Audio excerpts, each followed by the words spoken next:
Hi, I'm Virginia from Right Clinic, and here with me today is Blessing. Thank you so much for being here today. Thank you. It's a pleasure having me here. You're one person I've always admired in the medcom field, and having to be here, it shows probably doing something right. Thank you. Thank you so much. That's really kind. So, would you like to introduce yourself and what you do? Yes, please. So I am Blessing Abai Sunday, and I go by the name Baz. That's an acronym for my initials. I'm a pharmacist from Nigeria and also a medical communicator. I love to use medical communicator because I'm both an oral communicator and a print communicator. So I write and I also use the media as a means or medium through which I disseminate health information and help to bridge knowledge gap in the delivery of health and pharmaceutical care services. So in summary, I love and hope that one day we would have accessible and accurate health information across people from all strata of life, the people from the grassroots, the people at the top, especially in a country like mine, Nigeria, where we barely have accessible health care. So if this is me saying that I would love to give it that shoot at ensuring that the information gets to the people that need them. And why? Because I would look forward to a time when people are empowered enough to make healthcare decisions collaboratively with the healthcare provider just by being empowered through my write-ups and through the conversations I have through the media, as I said before, the radio in particular. So yes, finished with a Bachelor of Pharmacy from the University of Uyo, and I've been in clinical practice since then. I did my National Youth Service Corps in northern Nigeria, and there again, I was also opportune to see a lot of knowledge gaps when it comes to the delivery of health and pharmaceutical care service, and I had to volunteer myself in certain, health outreaches when we reached out to people that didn't have the opportunity for optimal healthcare service. And it also prompted me to write a research paper as well on communication, health information. And that's because coming from up south to coming from down south Nigeria to up north Nigeria, it came with a lot of health language challenges. I didn't understand the language there, so I needed to still deliver optimal health and pharmaceutical service. So I had to learn the language. I had to ensure that healthcare information were transferred or transmitted or communicated appropriately to these people. So after that, I came back. So clinical setting again is something I really love because I get first-hand information about what is happening in the clinical setting. I also work with other healthcare professionals in ensuring collaborative care, and I also have to see where there are health issues that are prevalent and write about. So the clinical setting, that's the hospital, also informs my medical communicating decision. And then I also work at the media house as a radio health presenter. And aside that, I coach other people on how to write because I hope that someday would have more healthcare professionals in the field of medical communication, bridging knowledge gaps in the delivery of health and pharmaceutical care service, as is my vision. So that's all about me in summary. Brilliant, amazing. I love that you are making the most of all of your kind of connections and the needs of the community, and you are still, in a clinical setting, but you're also working on the radio and you're still doing writing. So I love the variety of things that you're doing. And I also love your vision, so I share that vision as well. So I really want more healthcare professionals like you all over the world, just being good communicators and helping to bridge that gap and help people make those choices in their healthcare, an informed choice with their healthcare professionals. So you are writing a book at the moment to help beginners get into medical writing. So can you tell me a bit more about that?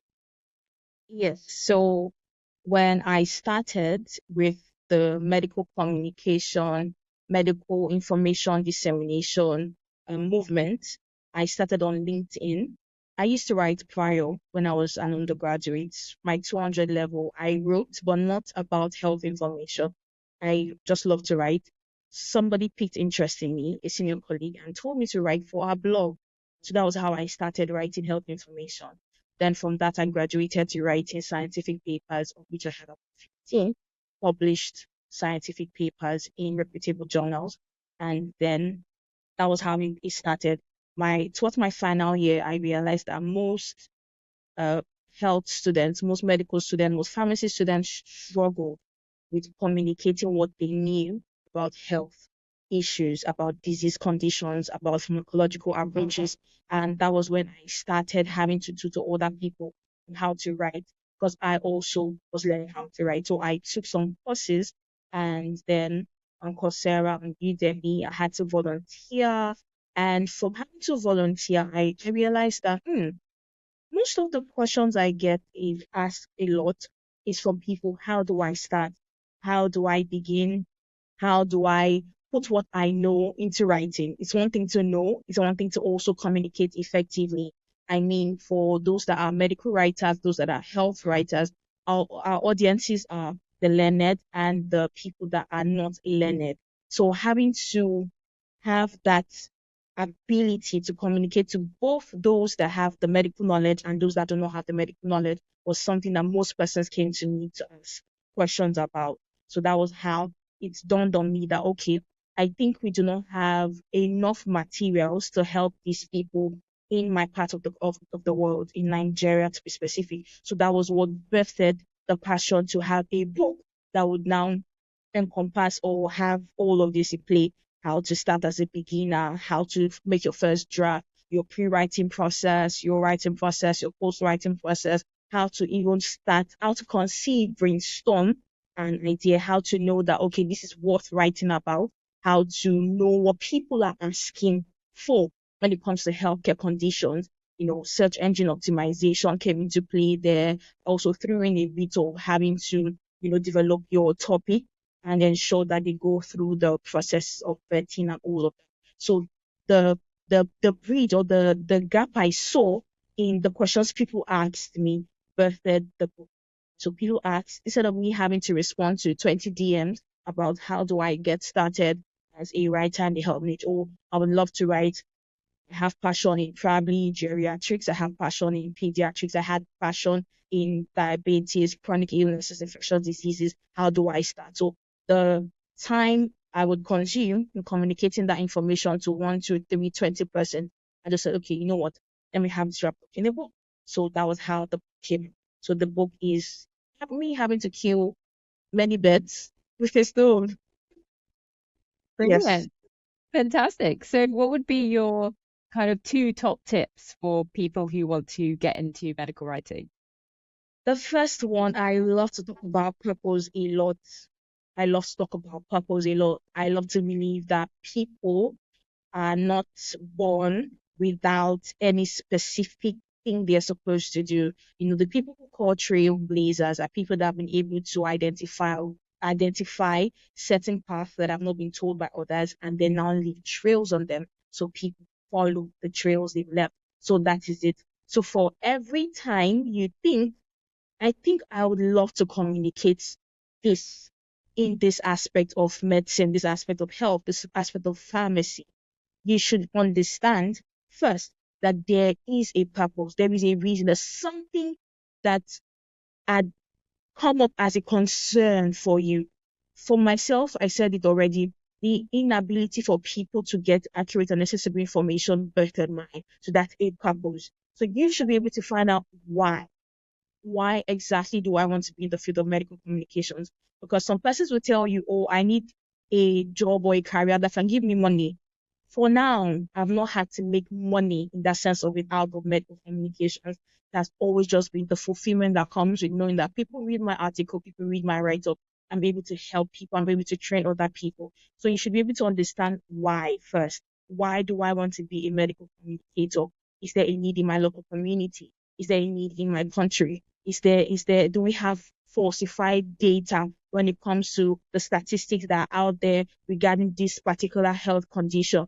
Do I think that I could bring in my knowledge of data? I could bridge these gaps by having to employ data analysis, having to employ, the accumulation of data, and then now report accurately what this is in my own part of the country. So you should be able to know why you want to do it, not because of the money. If it's because of the money, then be truthful to yourself. So in case the money doesn't come, you don't look frustrated or you don't become frustrated in the long run. But I believe that for anybody that has an essence of living, money should be the least. Money should be the least. Having to be selfless, serving others should be something of priority. So first off, know the purpose for which you want to get into the medical communications field, because it might not give you the money you need. I've not seen it yet. It's just a passion. The second thing is uh find a niche. In as much as I don't like to do the niche thing, when I started out, I didn't start out having a niche defined. I wrote my papers cutting across different health problems, tropical, neglected tropical diseases, COVID-19, teenage pregnancy, menstrual poverty, pharmaceutical care, language barrier, communication, gaps and all of that. But going on, I realized that I needed to streamline. That's because specificity is memorable. People would always remember you when they know that you do something specific. Take, for example, when I started again preaching the gospel of having healthcare professionals come to the media and educate the public. That's because we have the radio here in Nigeria. And for every time I want to source for guests, it's kind of hard for me to get medical professionals come on board with me. Now, when I started talking about it on LinkedIn, right, you know, people were now more open to it. It was weird. A pharmacist working in the media house, a pharmacist is also working in the hospital, what I do in the media house. So I was able to already define that niche for myself. I started out writing cutting across different fields, and then I narrowed it down to pharmaceutical care. I narrowed it down to endemics, to pandemic. So you won't see me everywhere. So yes, it's good to start out generalizing, but then as time goes on, I want you to find your niche, find your strength, find your footing. That way, you are able to even source for opportunities specifically, and that's because for whatever opportunities you source for, let it have an essence in the grand scheme of things career wise. So if you take a walk down your career trajectory in 10 years, in 20 years, will all of the walks, the little walks you've taken in the field of medical communications, really make sense later on? So if it don't make sense later on, please find a specific. Later on in life, I hope and I do wish that I will find myself on the field in, maybe in the neurosciences writing, pharmacology writing, toxicology writing, and let every steps, the small steps I've taken in writing different papers in that field make sense in the in the long run. So that would be my two advice. So people first find a purpose, and secondly find your niche. You can start out as a generalist. Please do not stay as a generalist. Narrow down, niche down, find your interest. Is it the copywriting? Do you want to write for the professionals? Do you want to write for the FDA? Do you want to write for the pharmaceutics? Do you want to write for, for the public? Do you want to write for the caregivers? Do you want to write, there are a whole lot. Do you want to write medical literatures and all of that? There should be something you are narrowing down to. Again, specificity is memorable. People will be able to give a chance or take chances on you because you know that build small strides that are moving to make sense in the grand scheme of things. Yeah, so that would be my two takes for people that will be coming into the medical communications field. Brilliant. Thank you so much. I love that. Such wise words. And I think also it gives you a lot to think about when you are first starting and you're not sure what to write about. If you start Sure. as a generalist, then you Mhm. find out what you're interested in and then you can narrow Sure. it down. So that's great advice. So, Yes. what are the kind of final things for you? What's next on the horizon for you? What are you kind of looking forward Oh to my, building? there's quite a lot. I'm quite a purposeful person. I know there's a lot for me. I don't have all figured out. But one thing I know is first of graduate school, I would love to advance. I feel like getting an advanced degree would put me on the pedestal. I would be able to communicate at the global level. when it comes to health problems, health challenges. And one thing that has piqued my interest in recent times, neurosciences has piqued my interest, reproduction has piqued my interest. By the way, I did my undergraduate project in reproductive pharmacology, having to tackle infertility. And it was a primary work I worked on. And it's something I would want to advance on and probably learn my voice when it comes to that. Also, for the radio, I'm looking at probably taking one or two certification programs in journalism, science journalism, medical journalism, science communications, such that I'm able to come down and be for the learned and also for the unlearned.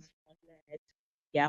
So that's it basically. Graduate school, having to ensure that every small step I take henceforth will make sense in the grand scheme of things. And by the way, I say this a lot.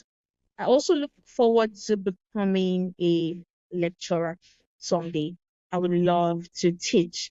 I would love to mentor young ones in pharmacy, in pharmacology, in toxicology, and probably in science communications, one or two degree programs by the side when it comes to medical science communications, but majorly the academia, where I would love to mentor young pharmacists. I would love to and make them see that in as much as we are from where we are, we also stand a chance for our voice to be heard on global scale if we do our own. So yes, so moving forward, more books maybe. Also, I started out a mentorship program, a boot camp, a 2 month training where I train people, no newbies in writing. It's called the Master the Art of Writing in the Health Niche, getting started as a newbie. So I've had about two cohorts, 10 the first cohort, 11 the second cohort. That means I've trained 21 persons in total so far, and I've dedicated 2 months each for each of them. I have materials, resources available, and it comes at a price, though, quite affordable if you ask me. And these are like live sessions recorded. I think about the list of them has about 1 hour duration for them, and is where I break things down. I break things down. Like it's the basic A, B, C. Or this is how to write. This is how to structure your writing, writing structure, effective writing, editing, and all of that. How to source for your information, primary sources of information, secondary sources. So it's quite basic. For anybody that wants to start out, that's just my own way of giving what I've learned. I'm not there yet, but I believe that if I'm at level 20, there are people that will want to know how I got to level 20 having scaled through from 1 to 19. So I don't have to get to 100 first before I start giving out. No, at my level, there are people beneath me or people that are not at my level yet and want to get up to that. So yes, so moving forward, graduate school, mentoring others, probably a career in academics. And if willing, I still have eyes for clinical practice because I enjoy clinical practice a lot. Joy that I have to go for interventions, meet patients, have to, prepare case presentations and all of it. I mean, we are communicators, so wherever we can source for information, why not? Yeah, for sure. That's fantastic. I really love that you have so much ahead of you. And I really agree as well that there will always be people who do not know as much as you. So whatever you've learned, you've taken the time to learn that, and now you should feel confident to even teach people who are just a few steps behind you. So I think True. that's really great to anyone listening who feels like they're not an expert in something. You just have to keep going because you'll know something more than someone who doesn't know that yet. And that's really inspiring. And I think, I hope that everyone that's listening or watching to this feels really motivated to True. even connect. Yeah, to connect. Yeah, to connect with Blessing and definitely check out her LinkedIn. I'll leave a link in the description below, and anything else that you'd like me to share, I'll link it down below. So just let me know. And thank you everyone for watching or listening, and we'll see you at the next episode. Thank you so much, Blessing. Thank you. It's a pleasure.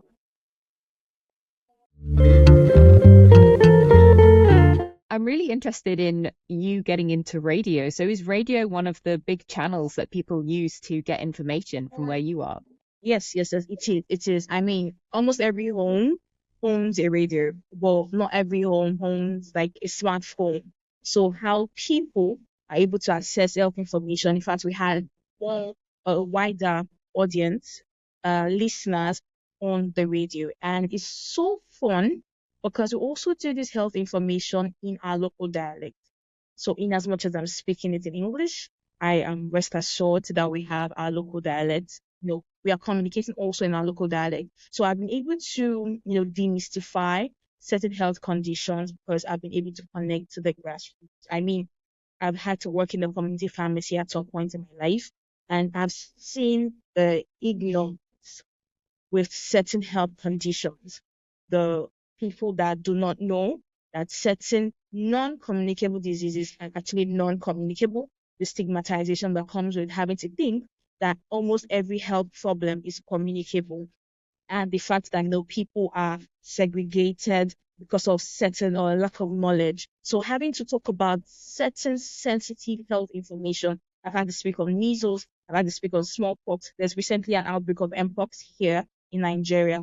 I educated people last week. I made sure they knew what to do. And if there's ever a time for vaccination, I ensure they knew the importance of herd immunity and they needed to go out for vaccination in full force. And I've had to also promote the gospel of hepatitis. I've had to talk about HIV. I've had to talk about sickle cell, which was something that was plaguing us in this part of the world because most persons did not know the importance of having to know your genotype. So I made sure I taught such sensitive issue.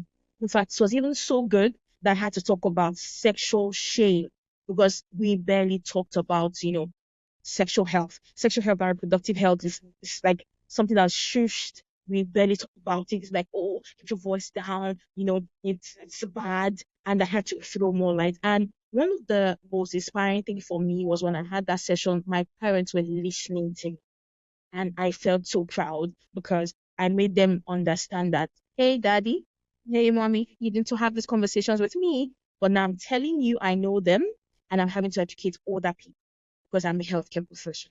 And when I came back, I was thinking that the house was going to be a bit awkward because we never had to talk about, sexual and reproductive health. But my dad was really so proud. And he was like, wow, I I know we've not been able to talk about that with you, but I love that you're able to enlighten other parents to have such conversations with their children. Because currently, my state is, I think, the second or the third ranking when it comes to the prevalence of HIV and AIDS. And if you want to trace it down, you will trace it down to ignorance, a lack of, information, accurate information on preventive measures. You know, there's no cure yet, but then there is the place of PrEP, there's the place of PEP, the post-exposure prophylaxis medication, the pre-exposure prophylaxis medication that people do not know about. Once you tell someone, oh, you're HIV positive, the person thinks it's a death sentence. And the person goes into isolation, stigmatization, but we still have healthy people that are able to come forward and have their medication. So I needed to break that barrier when it comes to communication. So I chose the radio. The internet, everybody can have access. The youth, the Gen Zs, as we are called, the the people in my age bracket have access to the internet. It's a good thing. There are podcasts there for them. It's a good thing. And one thing I also have noticed is that most of our phones have the radio. So it's a win-win. For both for those that don't have smartphone, a win. Those the ones that have the smartphones can still get this information through the radio. And one thing my organization does is that they stream it on Facebook. So while I'm talking on the radio, they are streaming me live on Facebook. So it's a win-win at the end of the day. So I chose the radio. If something bigger comes in future, would I accept it? Would I jump on the opportunity? I might jump on the opportunity, but for now, my focus is health dissemination, the grassroots.